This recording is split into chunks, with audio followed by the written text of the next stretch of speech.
He brought Tonto to life alongside the Lone Ranger, charming America as the famous Native American sidekick. But behind the mask was the incredible untold story of Jay Silverheels. Join Facts First as we unweave the nearly forgotten tale of the remarkable man called Jay Silverheels, from his rise to fame to his lasting legacy.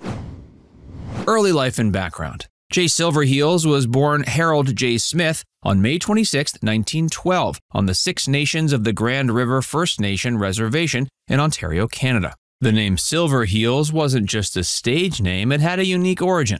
Jay was an avid lacrosse player in his youth, and he earned the nickname Silverheels from the silver shoes he wore during his lacrosse games. The name later became synonymous with his identity on and off the screen. Jay was proud of his Mohawk heritage. He was raised in a community that valued tradition and culture. His family was deeply rooted in the Mohawk ways of life, and young Jay was taught the importance of understanding and respecting his ancestry. This upbringing played a significant role in shaping his character and influenced his later activism for Native American rights.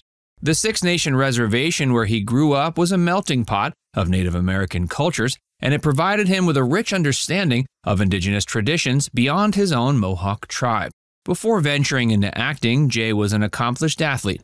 He excelled in lacrosse and played for the North American Indian lacrosse team, and even competed in international events.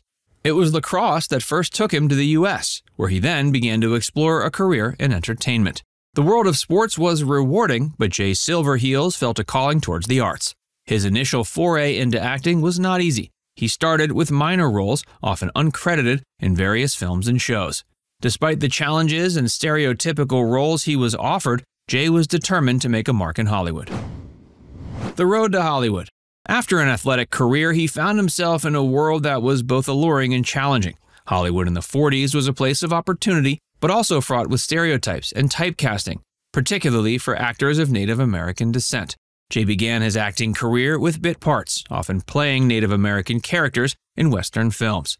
These roles were largely stereotypical, leaving little room for artistic expression, but he took the opportunities seriously, committing to each role with professionalism and dedication. He was often uncredited for these early performances, but they provided him with valuable experience and exposure. Understanding the importance of honing his craft, he enrolled in acting classes. He also networked extensively. This period was crucial for his development as an actor. The turning point in Jay Silverheels' career came when he was cast as Tonto in The Lone Ranger, which debuted in 1949. The role catapulted him to stardom and made him one of the most recognizable Native American actors of his time. The casting for Tonto was a meticulous process. The producers were looking for someone who could bring authenticity and depth to the character. Jay's background, acting skills, and his own Native American heritage made him an ideal choice. The Lone Ranger and its impact. The Lone Ranger wasn't just another TV show. It was a cultural phenomenon that captured the imagination of post-war America. Premiering in 1949, the show quickly gained a massive following, becoming one of the highest-rated programs of its time. The show's storylines, revolving around the adventures of the Lone Ranger and his loyal companion Tonto, struck a chord with audiences. It was a tale of friendship, justice, and the American frontier. Jay Silverheels as Tonto became an integral part of this narrative, contributing to the show's success and lasting impact on American culture. Silverheels brought a unique blend of authenticity and sensitivity to the role. His portrayal was nuanced, avoiding overt stereotypes that often plagued Native American characters in media. While the character of Tonto was not without its flaws, his performance added a layer of complexity that was rare for Native American roles at the time. Despite his best efforts to bring depth to the character, Tonto was still a product of its time, a time when Native American characters were often reduced to sidekicks or stereotypes. This typecasting had a lasting impact on Silverheels' career, limiting the roles that he was offered thereafter. He was aware of the limitations and criticisms surrounding his character. In interviews, he expressed mixed feelings about the role that made him famous. He was grateful for the opportunities it provided, but also cognizant of the stereotypes it perpetuated.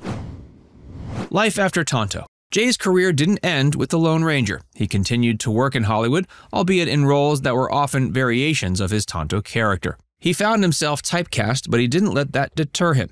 He took on roles in various films and TV shows, including The Man Who Loved Cat Dancing and Santee. Despite the challenges, Jay Silverheels' talent did not go unnoticed. He received several awards and honors, including an induction into the Western Performers Hall of Fame and the National Cowboy and Western Heritage Museum. He's not just an actor either. He was also an activist who used his platform to advocate for better representation of Native Americans in media and for social justice. He was deeply involved in Native American advocacy. He founded the Indian Actors Workshop in LA, a platform aimed at training Native American actors and helping them break into mainstream Hollywood. Through this initiative, he hoped to combat stereotypes and misrepresentations that plagued Native American characters in film and TV. The man beyond the screen. Jay Silverheels was more than an actor and an activist. He was also a family man, a friend, and a person with interests that extended far beyond the silver screen. Jay was a markedly private person when it came to his family life. He was married to Mary DeRoma, and the couple had 4 children. Despite the demands of his career, he always prioritized his family, keeping them away from the spotlight as much as possible.